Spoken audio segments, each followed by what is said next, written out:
Sriram.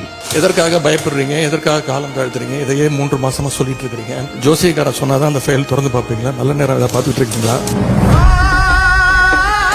Challenge நான் பண்றேன், நான் ஓபன் சேலஞ்சே பண்றேன். முதலமைச்சர் அவர்கள் திறந்து பார்க்கட்டும், யார் மீது நடவடிக்கை எடுக்க உண்மையா குற்றச்சாட்டு ஆதாரத்தோடு இருந்தால் ஒரு நடவடிக்கை எடுக்கட்டும். சினிமால பஞ்ச் டைலாக் பேசுறதெல்லாம் சட்டமன்றத்தில் பேசல.